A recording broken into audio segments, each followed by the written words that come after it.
it seemed like one of the most intense games you guys have had.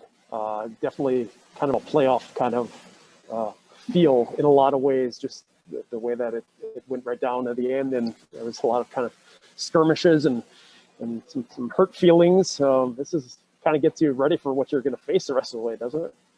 I think that's a good point. And I mean, they played really hard. They played physical. There were lots of little, skirmishes after the whistle, lots of little extra bumps and stuff going on. But, that's what you expect out of that team. I mean, they work hard. They do. They got a great goaltender. They know their strength is their goalie. I thought they did a good job on the forecheck, especially in the second period. They got physical on our D and played a pretty solid road game. I think there were times of the game, especially the first period, where we weren't able to capitalize on some of our chances. It looked like, we were in pretty good control of the game. And we didn't give up much. But once they got skating in the second period there, it was a grinder's game. And, it took power play goals from us and power play goal from them to get on the score sheet. It shows how well the goaltenders played. And it showed, how hard both teams fought in tonight's game. I know it's not always about points with Dylan, but I mean, what he's doing and what he's done, scoring a couple tonight, just what he's done offensively for you guys in this second half. It seems like there's. I just, I think if you look at what he did last year, everything kind of adds up to what's going on this year. I mean, you didn't have to be a really good hockey scout to know that this kid's a heck of a player last year that had,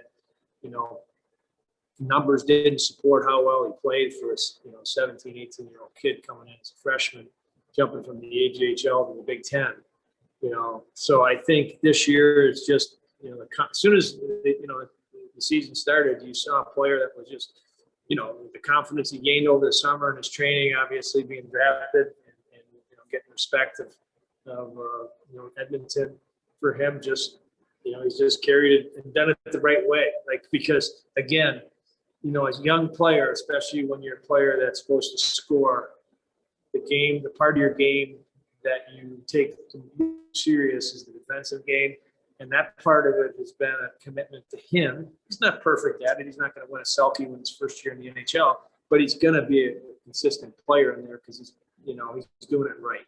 And that's where I think he's realized if I do it right defensively, I get on the ice more because my coach trusts me more. And I also get more chances in the offensive zone because I play less in B zone. And that's been a really, big part of his development as well. You scored in the first power play and on the last power play. In the middle, it seems like they were really aggressive in keeping things out of the middle and pressuring guys all the way out, pretty far out to the blue line. Did it take your guys a while to get used to that? Did they not adjust to it? How did you see that?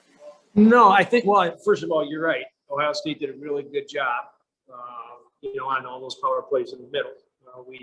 We had the one in the third period there where we had a great – well, actually, the first period we had 3 power plays, and I thought all 3 of them we had really good chances. We moved the puck well. We were in sync. As the second period got going, and we fell a little bit apart offensive or 5-on-5. That carried over into our power play. It carried over into their PK with how good they were playing against us in 5-on-5. So I think that was part of it. We weren't sharp on our entries there, most of the second period, even in the third period. And then, we had late in the game there, Beiser had that great chance. Cole made a phenomenal play to give an empty net. It just went off a skate, tapping in the back door. And Bakes at the net front was trying to get out of the way and hit his skate. That was a great play. So there was some really good movement in that. I thought the other thing, you look at the goalie, and you're like you said a second ago, the goalie's really good. He's big. And there were lots of times we looked at him and we waited a second and then they closed it. They closed off our option. And then we looked for a better play, probably 4 or 5 times when we would have ripped the puck and had a good chance.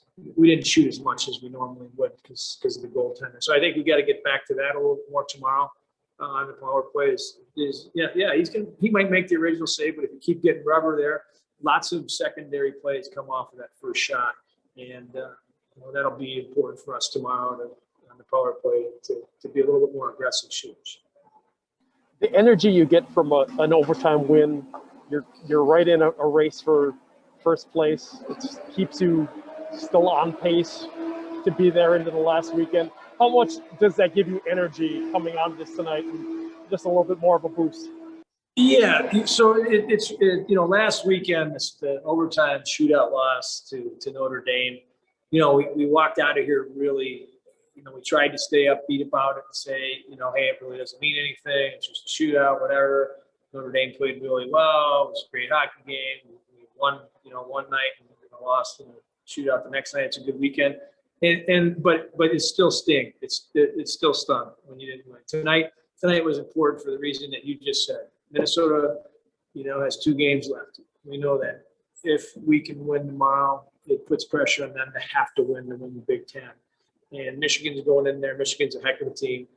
They need those wins to hold third place and to be ready for the playoffs as well and to hold their national position. So tomorrow is an important game for us. One, because we might play Ohio State in the playoffs and they're a good team. 2, we're going down the stretch here. You want to be your best going down the stretch. You want to find a way to continue to find ways to win.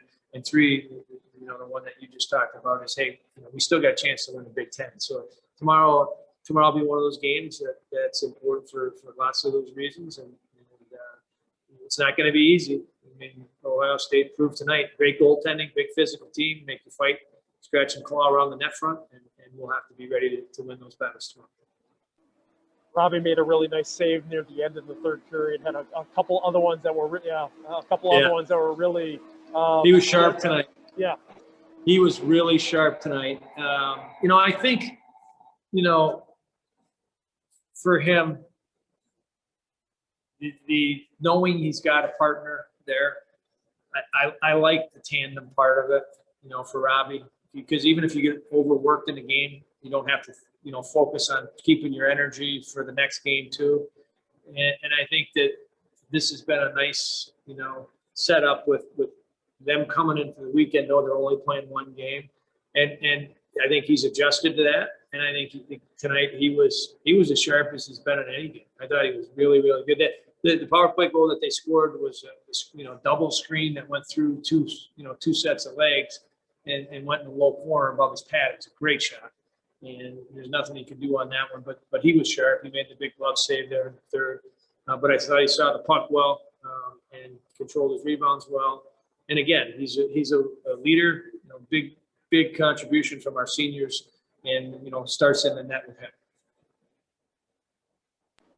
Last one I want to ask you is just about that stretch where you had to kill off the major, then a 5-on-3. They did get a goal after that, but you did get a couple big blocks leading into that. I think Brock Caulfield had 2 of them. I mean, that was a kind of a key moment of the game to not let that get. I mean, they could have built an awful lot on that. They built a little, but not as much as maybe they could have. Correct. There was another major penalty. We got a little bit of a break on it because we drew a penalty. I thought Bakes tonight was outstanding. I also thought Brock, like you just mentioned, was outstanding. They didn't show up on the score sheet, but they were really good. They hounded the other team's D. They were smart. They were energized. They played a really solid game. And then the PK, I felt bad, because we did such a great job on the PK, and then they end up getting the 5-on-3 and end up risking one through. Like we said a second ago, it was a double screen. You kind of just a perfect shot. But tactically and commitment wise of being committed to eating pucks like they did was outstanding. I mean, those were big blocks. And so I thought the PK, even though they gave up the 5-on-3 goal, did an outstanding job tonight. Last Good. one, are Owen and Mike Borlicki a chance to play tomorrow, or are they going to be maybe next week? I thought so as the week went along. I don't think so right now, just based on what I just talked to Rhodes after the game. I think it's better now with where we're at in the season to give them 4 more days, of not having to. They're both day to day, and I would say that if they don't play tomorrow, their chances of being ready next week are a lot greater. And I'd rather have them both healthy, next week, and then for the playoffs, then try to get them in the lineup tomorrow. And we're deep enough up front. you know, and the back end tonight, Luke didn't get any ice because of the way the game was being played. You know, in the 5, I'm telling you, our guys love 5D. They love that. They got a lot of rest tonight because with all the power plays we had, you know, playing the 5 forwards, the D probably played a normal, you know, amount of minutes tonight.